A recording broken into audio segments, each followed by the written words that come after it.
Pep Guardiola has the weirdest transfer rules, and his secret tactics have been exposed.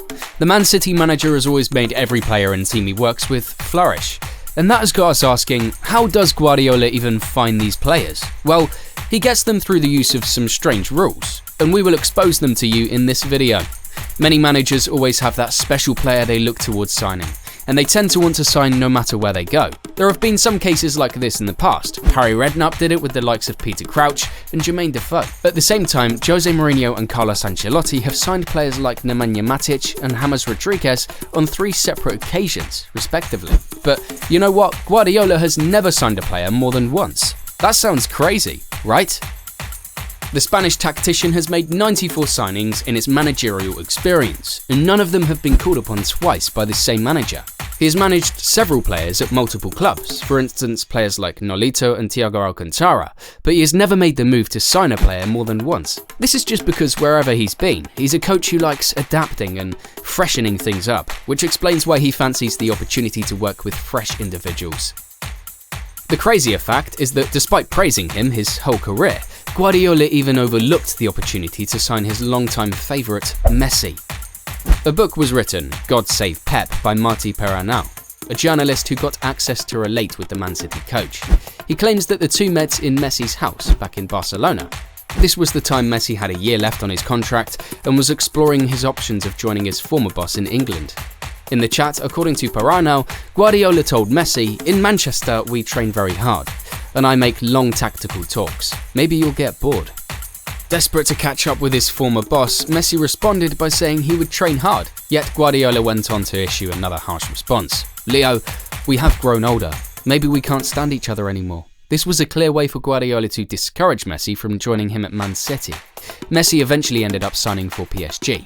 While many believe City dropped the ball, the truth might be that Pep never wanted to sign the 7-time Ballon d'Or winner, no matter how highly he rates him.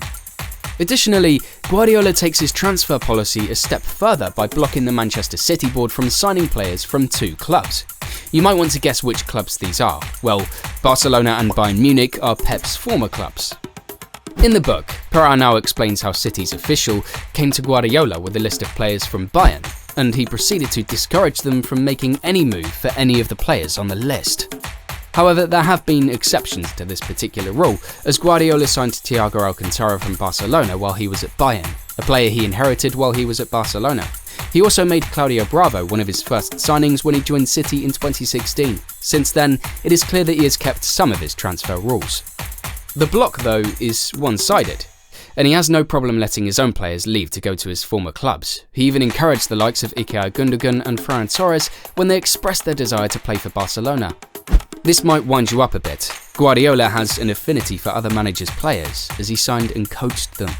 This manager is none other than his longtime rival, Jurgen Klopp. He has always been complimentary of the German's prowess in football management, and the fact that he wants some of his best players is a testament to that fact. Ilkay Gundogan comes to our mind when we think of this phenomenon, since he has arguably been the most successful of Klopp's former players under Guardiola. Gundogan's career started when he joined Borussia Dortmund, where he found Klopp as a manager. During his 6 seasons with the club, Klopp won the Bundesliga and DFB Pokal double in the 2011 to 2012 season, guiding them to the Champions League final in 2012 to 13. Of Klopp, Gundogan has described him as knowing how to deal with players, and also identified his exceptional motivating skills. In 2016, Gundogan made the switch to the English Premier League, and to Manchester City, he arrived as the first signing to be made under Guardiola. Despite initially struggling with injuries, he turned it around and went on to become a City fan favourite, captaining the team on multiple occasions. Gundogan also contributed to and was an important part of their success in their Champions League glory before leaving for Barcelona shortly after. Gundogan has described Guardiola's personality as charismatic, and his never-relenting focus means that you always deliver your best when called upon by the Spanish tactician. Another player to fall into this category is the prolific Polish striker Robert Lewandowski. Under the tutelage of Jurgen Klopp, Lewandowski's talent was nurtured and further developed. He became an important member of the squad and was key to their 2 Bundesliga title successes and runners-up in the Champions League final. He, although controversially, left the club on a free transfer in 2014 and signed with Bayern Munich under Guardiola. Whilst under Guardiola, he developed even more. In the 2014-15 and the 2015-16 seasons, Lewandowski netted a total of 67 goals from 100 appearances, and also lifted the Bundesliga trophy on both occasions, as well as the DFB Pokal. He would go on to compare the two managers by describing Klopp as adopting the role of a dad, who nurtured him into the star he is today. As for Guardiola, he said that he makes almost every play better, alluding to his almost obsessive, round-the-clock, football-focused thinking. Let's talk about another player, the German international Mario Götze. Guess who gave him his big break? It's none other than Jurgen Klopp. Götze quickly became a regular in the first team. He signed a new contract in 2012, planning to stay until 2016. But surprise, there was a €37 million release clause, and Bayern used it a year later. Guardiola wanted this Dortmund star on his team, and guess what? He got him. Although the disappointments of Klopp, Götze played with Bayern Munich for 3 seasons, helping them to win the Bundesliga title in each of those seasons. Götze, however, would later express his regrets about leaving Dortmund, as he found it difficult under Guardiola, whereas he described Klopp as a footballing father.